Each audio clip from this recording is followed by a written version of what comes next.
A minha família está aqui comigo, a Leva, minha esposa. Sem você nada seria possível. Obrigado por tudo. Seu amor, a Jade, que está ali no colo, e o Nico, que está em algum lugar por aí. Já está na salinha. Uma alegria estar aqui com vocês, e que igreja, que gostoso, cara.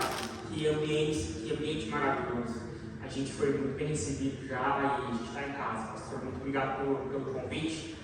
E eu quero usar todo o meu tempo aqui hoje, eu quero entregar o que Deus tem para nós nessa noite. Eu quero que você abra o seu coração e receba essa palavra em nome de Jesus, porque essa noite vai ser uma noite que o Senhor ele vai falar com você, assim como Ele já falou comigo, em nome de Jesus. E o tema que eu quero trazer nessa noite é hora de agir. Cutuca aí quem está do seu lado bem rápido e fala assim: é hora de agir. Eu queria abrir a palavra do Senhor lá no livro de Neemias, no capítulo 2. Neemias, capítulo 2, versículo 18. O texto-chave para nós trabalharmos nessa noite é Neemias 2, 18. Eu vou ler para a igreja. Vou esperar só sair aí da projeção.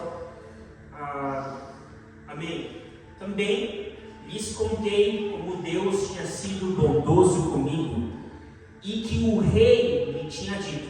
E eles responderam: sim, vamos começar a reconstrução. Então eles se encheram de coragem para a realização desse bom projeto. Na minha versão aqui diz: levantemo-nos, pois, e reconstruamos as nossas muralhas, que ao sim vamos começar a reconstrução. Então, Neemias, ele era um homem comum, num lugar comum, assim como eu e você, um homem comum. Ele era copeiro do poderoso rei Artaxerxes, na Pérsia. Um cargo de muita confiança, que deixava Neemias perto do trono do rei. Mas com o coração ali voltado para Jerusalém, quando ele recebe ali a notícia que a sua cidade, a cidade de onde ele viera, estava agora em ruínas e os seus muros queimados. E ele não ficou indiferente. Quando ele soube da destruição de Jerusalém, a palavra diz que Neemias chorou, ele jejuou, ele orou, mas acima de tudo ele decidiu agir. E ele pediu ali cartas ao rei, atravessou aquela longa viagem, caminhou de madrugada pelos escombros para entender a dor ali do povo, para entender aquela situação. Diante da zombaria dos inimigos, ele levantou um clamor simples e firme. E ele diz: levantemos e edifiquemos. E ali Neemias, como um bom gestor que ele era, ele organiza famílias por grupos, por trechos. E ele também, além de administrar a reconstrução dos muros, ele cria ali como se fosse um ministério da defesa, onde ele equipa alguns soldados com espadas na mão. Uma espada em uma mão e uma ferramenta na outra mão, a palavra nos diz. E ali a palavra nos diz, veja que em 52 dias os muros eles se ergueram. Depois, Neemias, com toda essa influência, ele vira governador, ele corrige injustiças, ele reaviva ali a fé e o significado para o povo voltar, a nação de Israel voltar a uma aliança com Deus. Neemias é a história de alguém que transformou uma lágrima, uma tragédia em obra. Um servo do rei que se tornou um restaurador de uma cidade e do coração de uma nação. Jerusalém estava em ruínas. Imagina as muralhas ali caídas. Eu até coloquei na imagem, tudo destruído, ele ali chorando, clamando, as portas queimadas. povo completamente envergonhado. Porque, imagina naquele tempo, o muro, ele representava muitas coisas. O muro representava que a cidade era protegida, que o povo era unido, que as famílias podiam ali fazer os seus negócios, os comércios abrirem e tudo mais, porque eles não tinham a preocupação que uma nação inimiga iria invadir a cidade.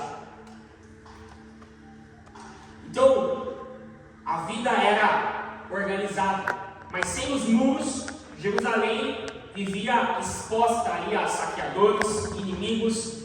Imagina ali as famílias não dormindo em paz, as colheitas e mercadorias não tinham proteção e qualquer começo de prosperidade era destruído. Os portões eles significavam um coração cívico, uma nação estruturada, porque ali eles julgavam as causas, eles administravam o comércio, eles combinavam as alianças e eles também se organizavam para guardar o sábado. Sem os portões não havia ordem, não havia justiça. Havia ainda esse simbolismo espiritual e a honra do povo. Muros erguidos diziam: Deus está conosco, Deus nos restaurou, o Senhor é o nosso Deus, Ele nos protege. Lá em Neemias 2,7 diz que a vergonha é explícita entre a nação. Muros caídos mantinham o povo sob o escárnio, sob o desânimo. Então, reconstruir os muros, portanto, era restaurar a segurança, a dignidade, o governo, o culto. Era dar ao povo um espaço seguro para viver a fé e trabalhar sem que a esperança fosse saqueada todos os dias. Olhando para essa história, para todo esse contexto histórico que a palavra nos traz no livro de Neemias, e trazendo isso para a nossa realidade hoje como igreja. Talvez você tenha chegado hoje exatamente assim. Por fora, muitas vezes funcionando, bonito, mas por dentro exposto. Talvez ruínas que ninguém vê. Talvez brechas que você aprendeu durante a sua caminhada a esconder. Talvez o amor que ardia um dia esfriou e deu lugar à religiosidade. Talvez a murmuração tomou a boca, a apatia tomou os seus dias. Talvez os projetos que Deus um dia confiou a você estão parados. Talvez sonhos que já foram vivos no seu coração hoje estão enterrados sobre escombros, sobre ruínas. Eu falo de ministérios interrompidos. Eu falo de chamados abafados. Eu falo nessa noite sobre uma vontade de recomeçar, mas que está sufocada. Talvez seja o luto que você ainda carrega. Talvez seja uma doença que esgota suas forças, emoções em fragalhos. Talvez você está aqui nessa noite, você sorri por fora, mas por dentro é uma tristeza profunda, uma depressão silenciosa, medos que te impedem de sair do lugar. Talvez é a ansiedade que rouba o seu ar. Talvez sejam traumas que te visitam à noite. Talvez o abuso que você sofreu na infância e que deixou marcas. A violência dentro de casa, o abandono, a humilhação, o preconceito que você sofreu aqui no trabalho, vivendo nesse país, eu não sei. Mas existem feridas que roubam a nossa identidade religiosa. Você serve, você ajuda, você está aqui, você vive o corpo, mas lá no fundo existem muros que precisam ser reconstruídos. Porque sem os muros tudo fica vulnerável. A fé, a casa, os limites, a esperança. E a pergunta que eu fiz quando eu fui ministrado por essa palavra: Deus, como então que a gente reconstrói esses muros? Como que a gente reconstrói algo que está em ruína? Talvez essa seja a pergunta que te trouxe aqui hoje. Talvez essa seja a pergunta que você tem feito por anos na sua vida. Talvez você esteja vivendo dias em que tudo parece seco, duro, silencioso, doloroso. E eu falo com uma nação de imigrantes vivendo em um país estrangeiro. A gente sabe que não é fácil. É luta todo dia, não é fácil. Mas deixa eu te dizer uma verdade que confronta a minha vida nessa noite, mas que também liberta. Você não vai reconstruir as ruínas acreditando que o Evangelho te isenta do processo da reconstrução. Eu vou repetir para você entender. Você não vai reconstruir as ruínas acreditando que o Evangelho te isenta desse processo. Esse não é o Evangelho de Jesus, igreja. O Evangelho verdadeiro de Jesus, ele não te promete um caminho sem dor. Não. Porém, esse mesmo Evangelho, ele nos garante um Deus presente em cada passo das nossas vidas. Por isso que a palavra diz, o salmista diz lá no Salmo 46, Deus é o meu refúgio, o nosso refúgio. Ele é o socorro bem presente na angústia. Ele não apenas permite que muros caiam, mas Ele vai com você no processo de reconstrução. Ele não apenas permite o deserto, Ele caminha com você no deserto. Ele não apenas observa a luta, Ele sustenta você na travessia. Quem está pegando essa palavra nessa noite, em nome de Jesus? O Senhor está aqui. Aleluia, Senhor. Obrigado pela sua presença, Senhor. Fala em nossos corações, fala com a sua igreja. Ministra os nossos corações, Senhor, nessa noite. Quebra todas as correntes, Senhor, do reino espiritual. Nós adentramos. Nós entramos em guerra agora. Eu convoco os anjos celestiais. Eu convoco o Pai pela sua igreja, Senhor.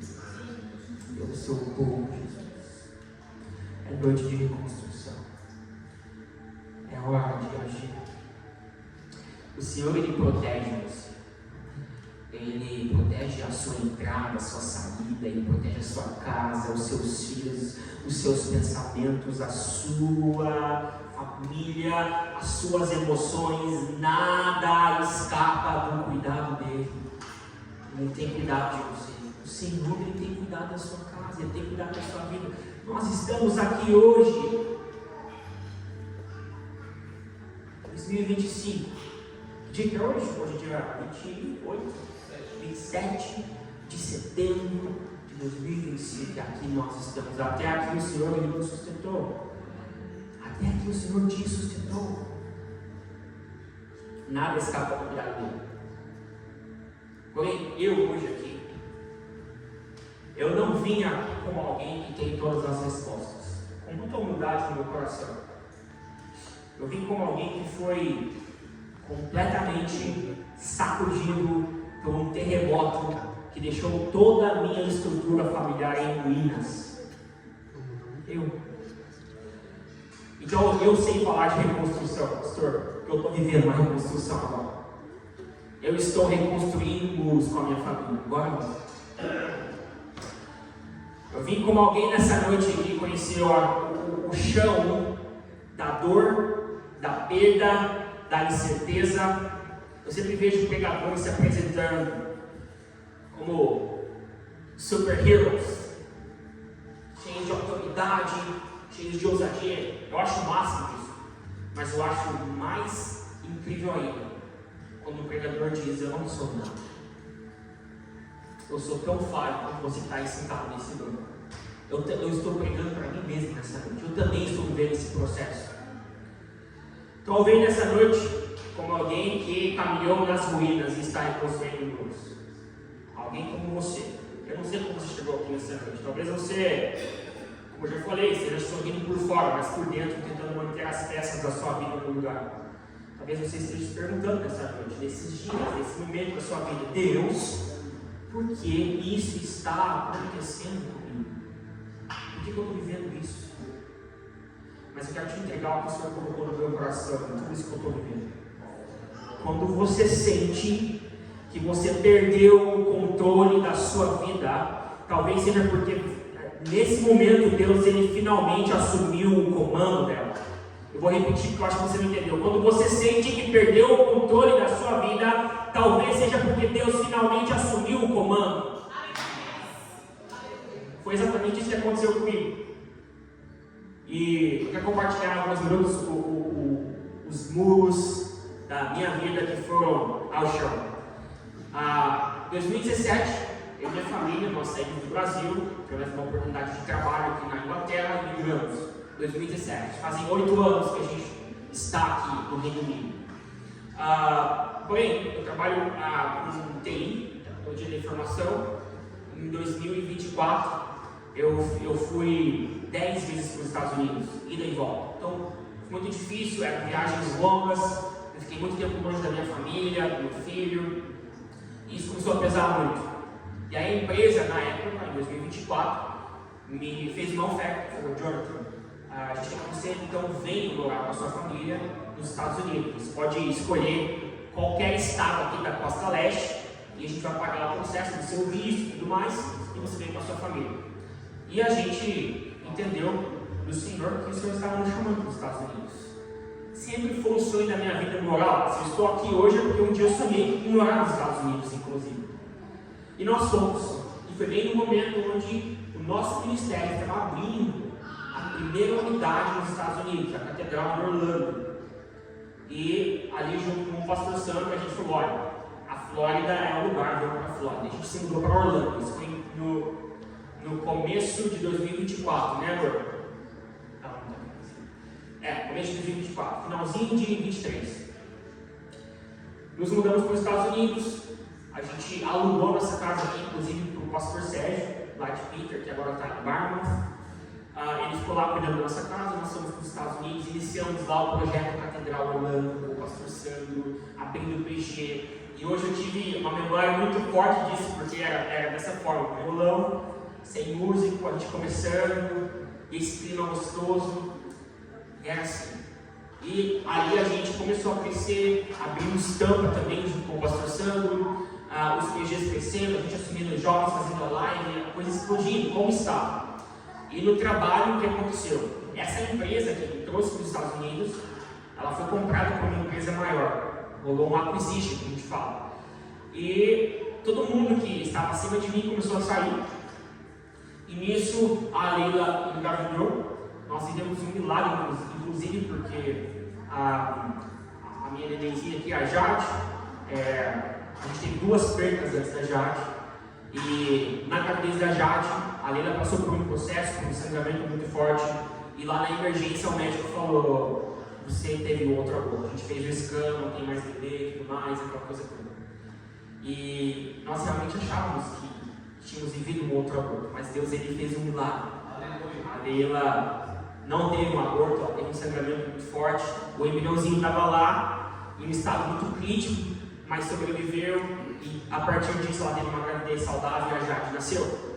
Jade nasceu em janeiro de 2025, desse ano, lá em Orlando. E eu então entrei em licença paternidade. São 4 semanas. Aqui na Inglaterra hoje, a nossa situação é...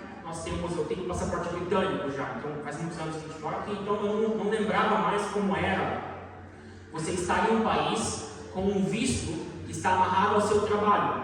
E essa era a minha situação na América, pastor. O meu visto atrelado à empresa. Bom, saí de licença paternidade, isso foram 4 semanas. Eu fiquei em casa com a Leila, cuidando da bebê. Vocês sabem como é vida de imigrante sem apoio familiar, sem a rede. Mas foram 4 semanas incríveis, a igreja cuidou da gente, a igreja serviu a gente, foi incrível. E o que aconteceu? Quando eu voltei dessas 4 semanas, a empresa me desligou. A empresa encerrou meu contrato. E isso significava o quê? Além de eu perder o meu trabalho, eu tinha 30 dias para deixar os Estados Unidos. Com um carro comprado, com casa alugada, com uma casa toda mobiliada. Fazia uma semana que eu tinha comprado uma mesa de jantar, inclusive. E ali o nosso chão desabou. A gente não estava esperando que isso ia acontecer.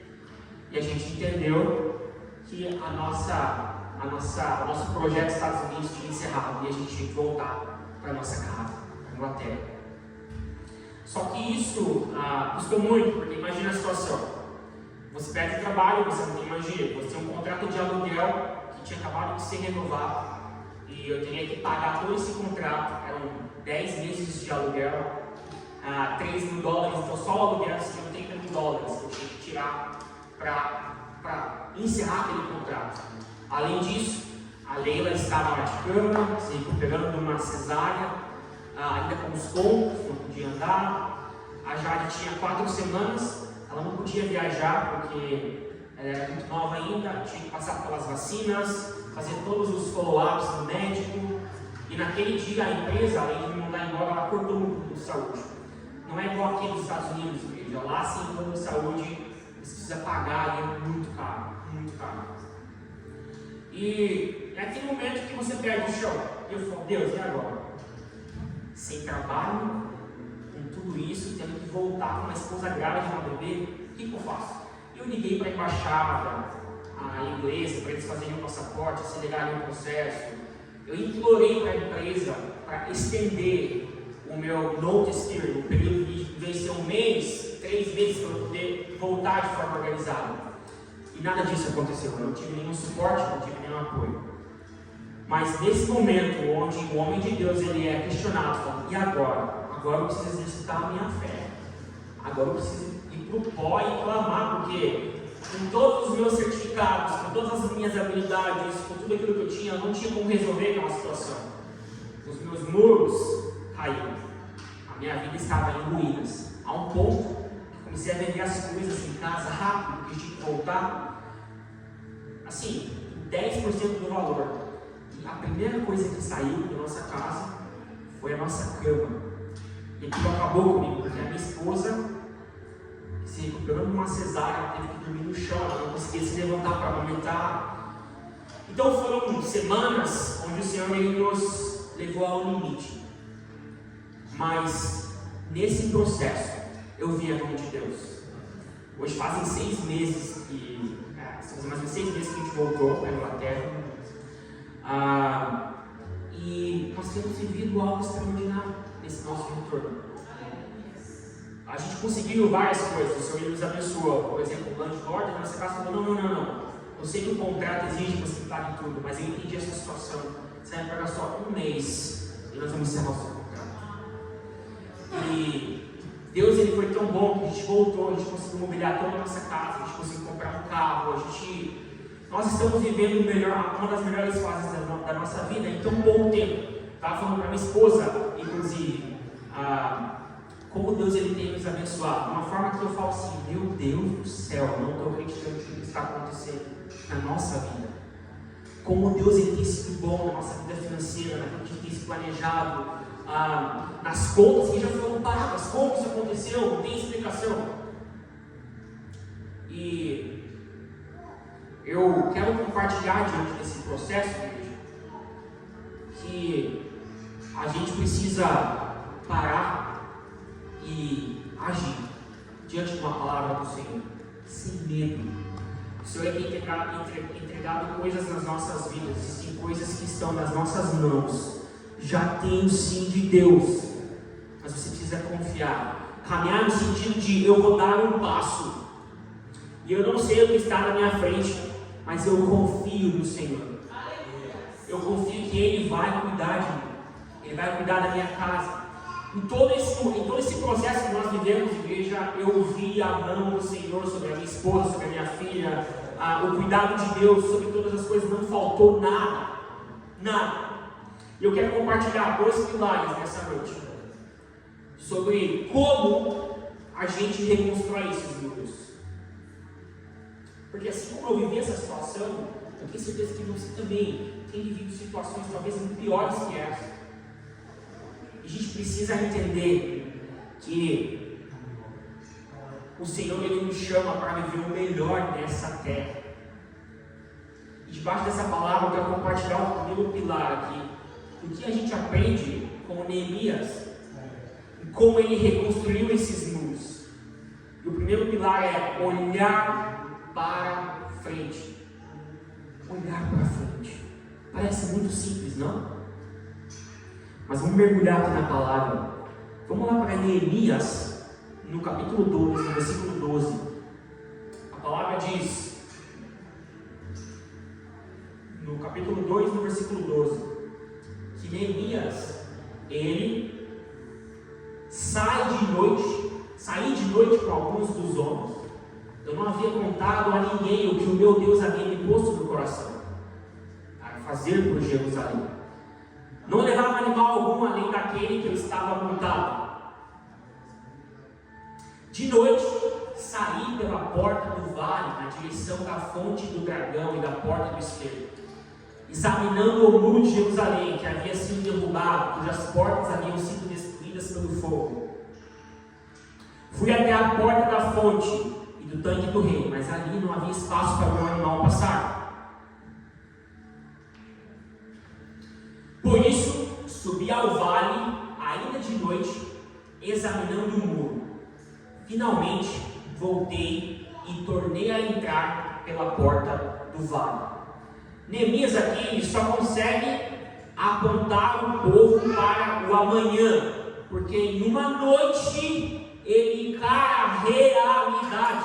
Ele fala, deixa eu ver o que está acontecendo, eu quero ver essa destruição.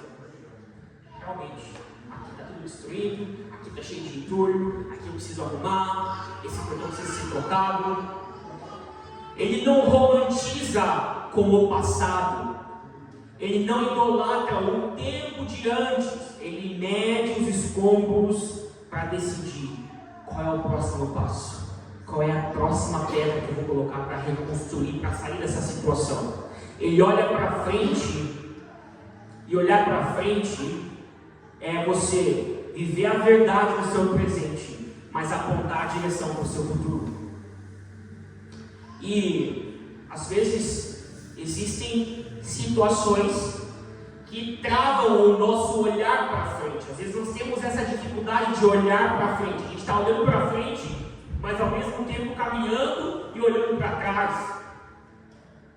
Quais são as vozes que apontam a sua mente, que sondam os seus pensamentos e que fazem você olhar para trás?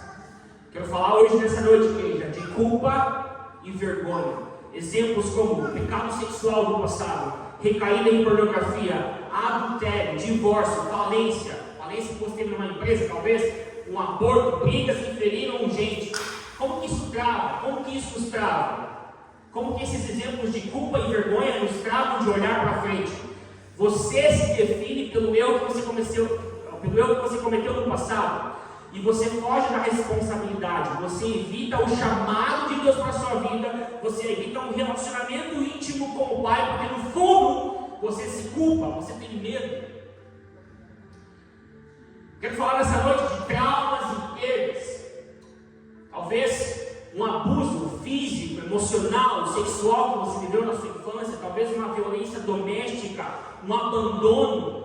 Às vezes os seus pais se separaram, você ficou abandonado, um luto que você viveu, talvez uma humilhação em público que você passou na escola quando você era criança, talvez uma sociedade, alguém que te traiu.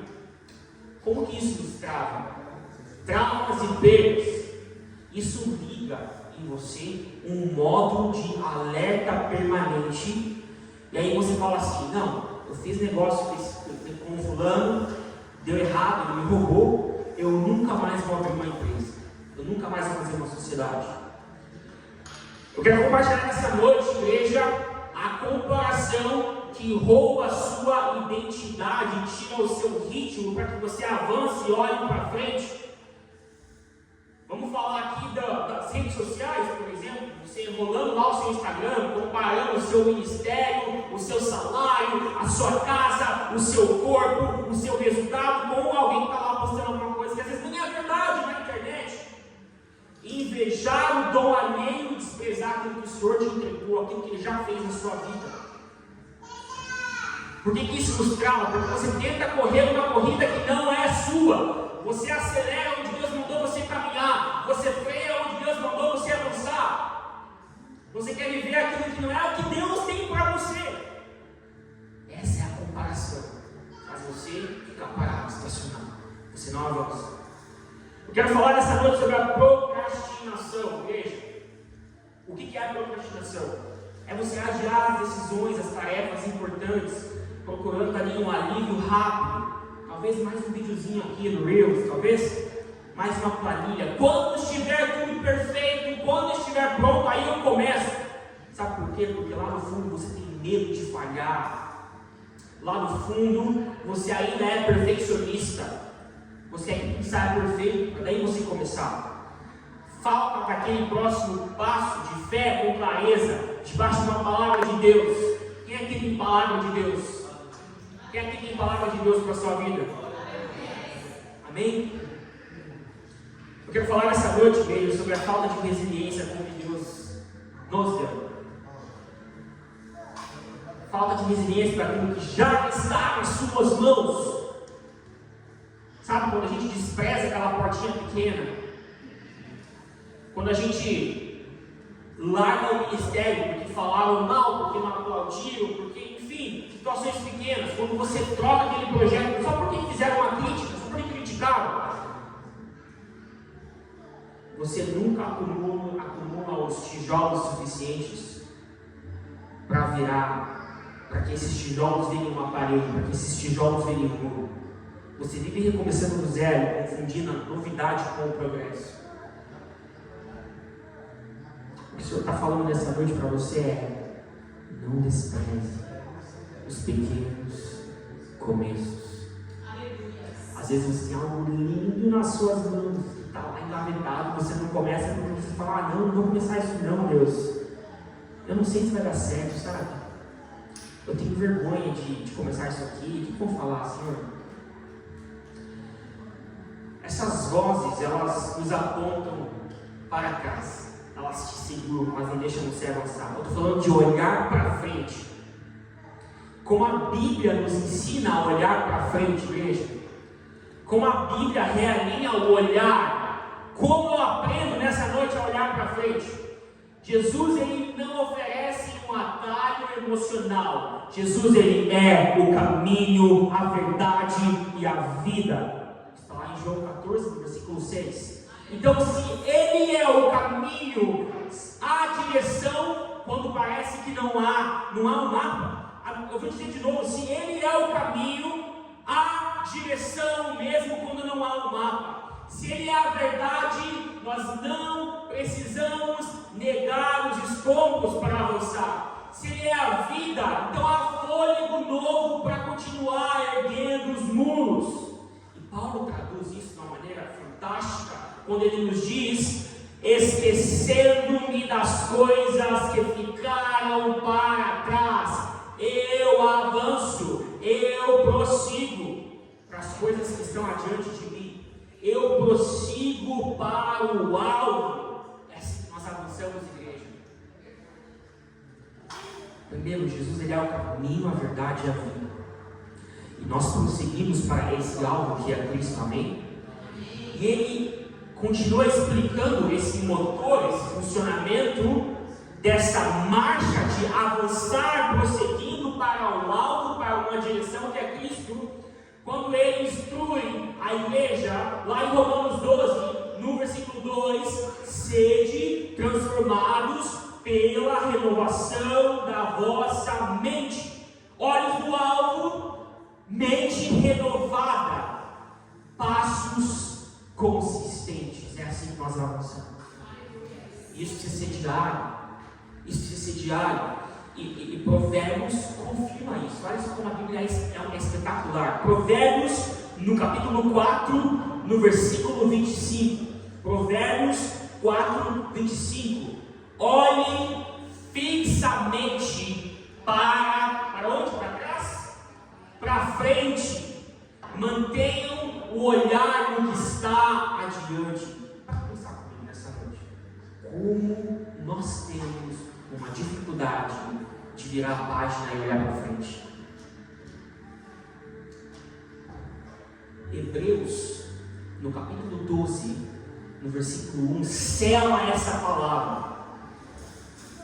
Hebreus 12, versículo 1, a palavra nos diz: é muito simples o Evangelho, é muito simples a palavra de Deus. A palavra diz: corramos fitando os olhos em Jesus. A palavra diz: portanto, também nós, uma vez que estamos rodeados por tão grande nuvem de testemunhas, livremos-nos de tudo que nos atrapalha e do pecado que nos envolve, e corramos com perseverança a corrida proposta para nós. Versículo 2: tendo os olhos fitos em Jesus. Está pegando essa palavra, querido?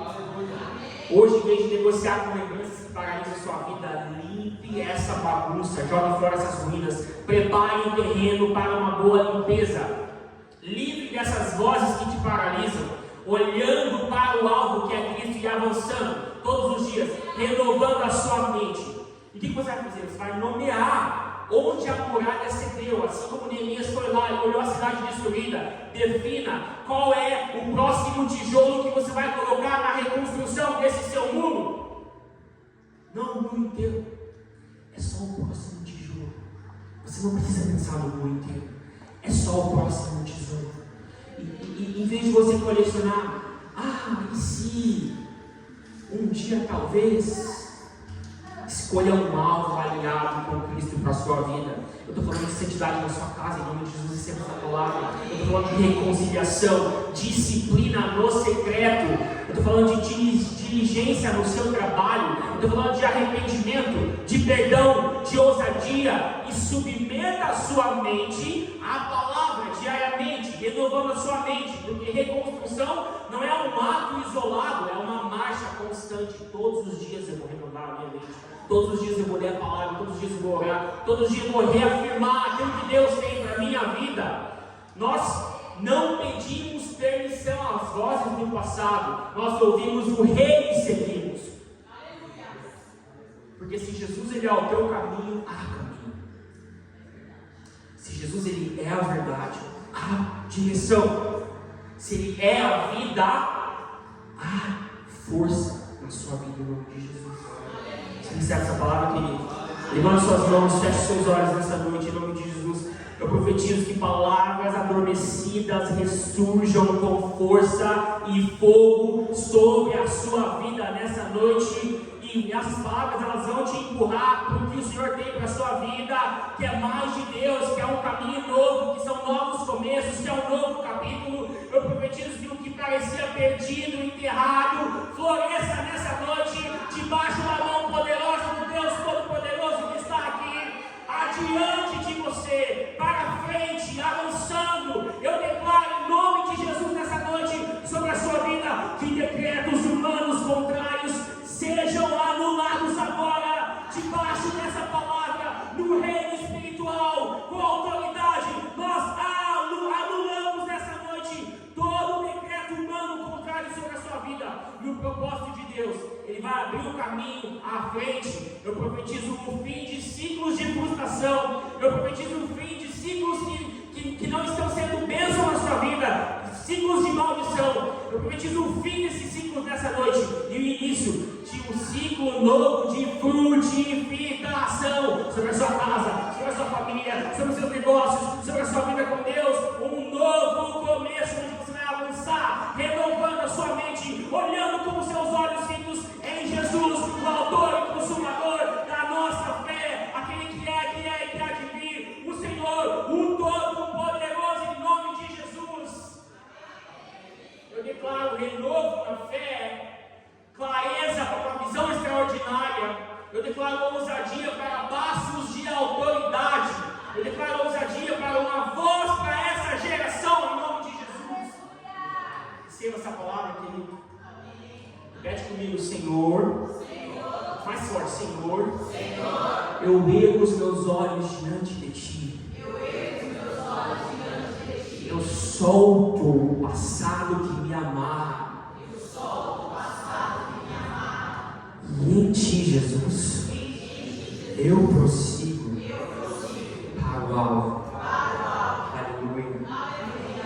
É tempo de olharmos para frente. É hora de agir. O segundo pilar que eu vou compartilhar nessa noite é a palavra que levanta. Neemias, no capítulo 2, no versículo 18 agora.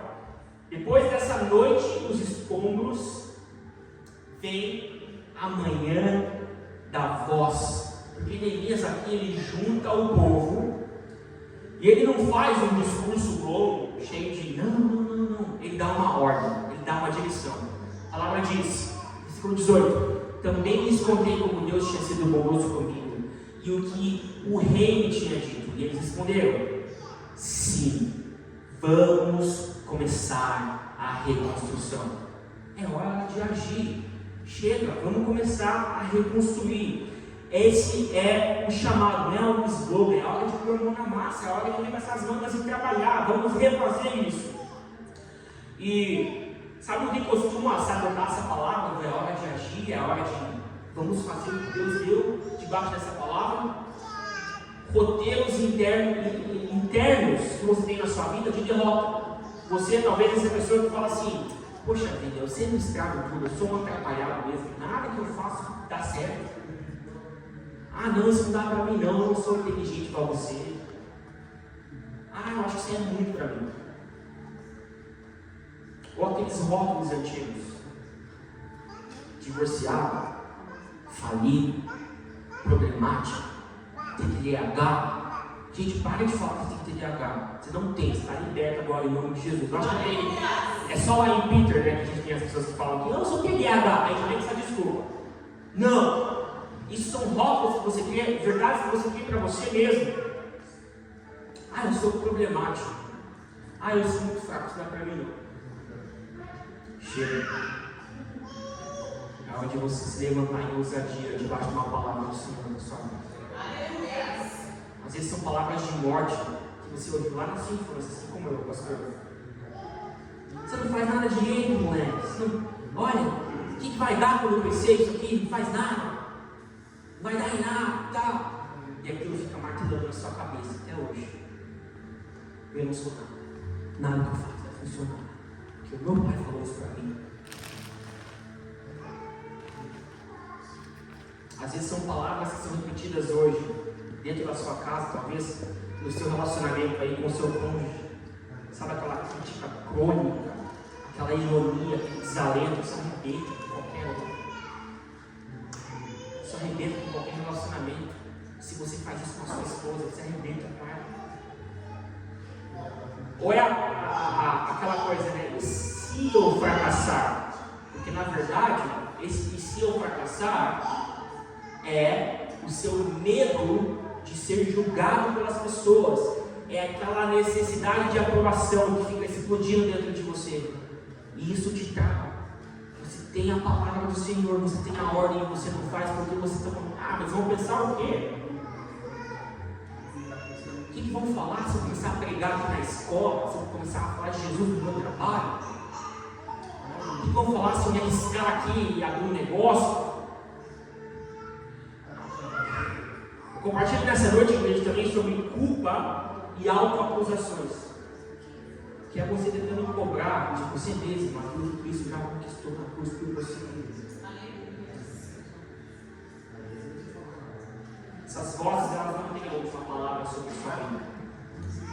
Em Neemias, no capítulo 2, do versículo 7 ao 8, nós lemos que o rei, ele liberou cartas e madeira para Neemias. Quer dizer, o rei, que era muito amigo de Neemias, ele proveu para Neemias e para Israel diretamente. Ele deu provisão e autoridade, cartas. O rei autoriza a reconstrução dos muros. Está aqui a carta, autoridade. Está aqui, 200 toneladas, sei lá, de madeira para vocês usarem na reconstrução do muro. Então o rei ele proveu. E ele também deu autoridade. Em Cristo, o nosso rei, o rei maior de todos os reis, o rei dos reis, ele nos entregou perdão, espírito, palavra, portas abertas. Esse rei entregou o sangue dele na cruz para te dar a vitória. Então você tem a matéria-prima, você tem a licença para você fazer essa boa obra com seu coração. carta do rei já está assinada para você, já está entregue. Eu te salvei na cruz, eu morri por você, você é livre.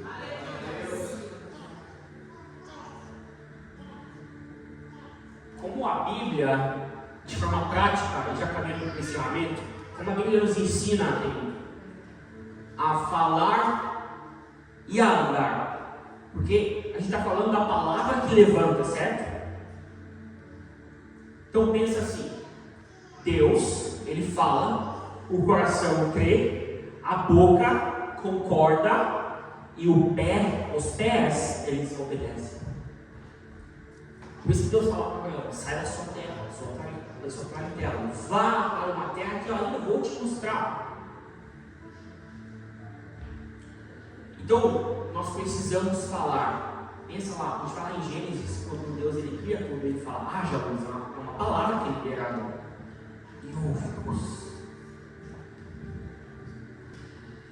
Então eu queria te convidar nessa noite a falar. Falar o que, John? Fale vida. Em casa, quando só se repete, não vai dar certo, você não vai dar em nada. A obra ela morre antes de começar. Então troque o não dar nessa noite para Deus estar conosco. Aleluia. Provérbios 18:21 diz: a língua tem poder sobre a vida e sobre a morte, e os que gostam de usá-la comerão do seu fruto. O que mais, Jonathan, que eu posso falar? Confesse a fé. Neemias não disse, um dia nós reconstruiremos esse muro. Não, ele disse, hoje nós iniciaremos a reconstrução dos muros. Então, confissão não é um grito vazio, é um acordo com o que Deus já está fazendo. É claro que Deus já está fazendo na sua vida em nome de Jesus. É por isso que mais 2 Coríntios 4:13 diz, crie, por isso falei. Com esse mesmo espírito de fé, nós também cremos e nós falamos, pastor. O que mais? Aproxime-se com ousadia. Aproxime-se de Deus com ousadia. Sabe por quê? Porque quem vive se escondendo da presença vai tentar construir algo sem um arquiteto. O acesso ele está aberto. Traga a planta do projeto. Traga o blueprint desse projeto, entregue nas mãos do arquiteto do universo, o Senhor dos exércitos, o Todo-Poderoso. Deus ele tem saudade de te encontrar em intimidade. Eu estou falando de você fechar o seu quarto, guardar o seu quarto, e você encontrar com Deus face a face. Você colocar a sua cara no chão e falar, Senhor, eu não sou nada. Eu não sou nada assim, tem misericórdia da minha vida. É o verdadeiro arrependimento. É quando você gera essa intimidade com Ele. Hebreus 4,16 nos instrui dessa forma. Assim, aproximemo-nos do trono da graça com toda a confiança, a fim de que recebamos misericórdia e encontramos a graça que nos ajude no momento da necessidade. Ao mesmo tempo que você tem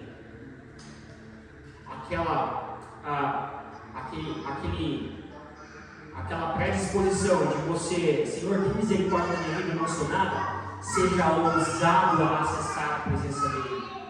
Seja como Davi, seja ousado, peça o que está no seu coração para Deus e ele vai realizar os desejos do seu coração, assim diz a palavra. Por fim, diante dessa palavra, é o caminhar na graça. Caminhe na graça. Deus escreve por dentro e apaga o passado. Esse tijolo de condenação ele não sustenta a parede. O que sustenta a parede é a graça. A graça endireita e mantém a obra de pé. Hebreus, o escritor de Hebreus, capítulo 8, versículo 10, ele instrui, dizendo: esta é a aliança que farei com a comunidade de Israel, depois daqueles dias do Senhor. Porém minhas leis em sua mente, e escreverei em seu coração. Serei o seu Deus, e eles serão o meu povo. Ninguém mais ensinará ao seu próximo, nem ao seu irmão, dizendo: conheça o Senhor,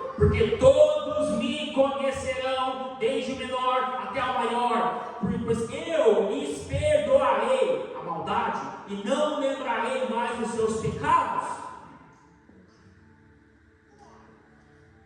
A palavra também diz que não há mais condenação para aqueles que estão em Cristo Jesus. Então quebre esses acordos de derrota. Se você diz eu sou um fracasso, comece mudando isso em nome de Jesus. Você não é um fracasso, você pode todas as coisas naquele que te fortalece. Se você diz não tenho mais chance, Senhor, muda isso. Ainda no pó o Senhor me levanta, diz o salmista. Se você falar, não, meu trabalho é assim mesmo, meu casamento é assim mesmo, minha família é assim mesmo. Não, não é. Eu e minha casa serviremos ao Senhor. Comece em mim. Ah, mas eu nunca termino nada. Eu não consigo, sabe? Eu começo e não vai. Nem a academia eu consigo ir. Como é que eu vou começar um projeto de Deus para a minha vida? O Senhor diz, hoje eu concluo o que comecei. É um trecho de cada vez. É um pouquinho de cada vez. Uma vez um amigo meu me disse, Jonathan, há um grande projeto. Você precisa começar com as micro etapas desse projeto. Eu falei, como assim, Gui? O que você está falando? Menino ainda, né? Ele falou, peraí, vem aqui, vou explicar. Vamos supor que Deus está pedindo para você fazer uma fogueira. O que você precisa fazer uma fogueira? Primeiro você vai pegar um graveto. Começa com um graveto. Não despreze os pequenos começos. Depois você vai para o próximo graveto. Depois você vai para o próximo graveto. Daqui a pouco você tem vários gravetos. Aí você vai atrás do fogo. Aí você vai atrás de um combustível, gasolina, álcool. Aí você vai fazer sua fogueira. Às vezes a gente olha para aquilo que Deus tem nos entregado e a gente olha como um bicho de 7 cabeças. Deus está falando nessa noite, é um tijolo. É um tijolo. Para construir a igreja que o Senhor falou no começo aqui na oração, você precisou de tijolos. Mas um tijolo de cada vez. É por etapa. Em nome de Jesus. Você recebe essa palavra, querido? Amém. Amém? Certifique-se das vozes certas. Gente que ora contigo, caminha contigo. Não gente que fofoca com você. Gente que te lembra das promessas, mas te cobra de passos reais.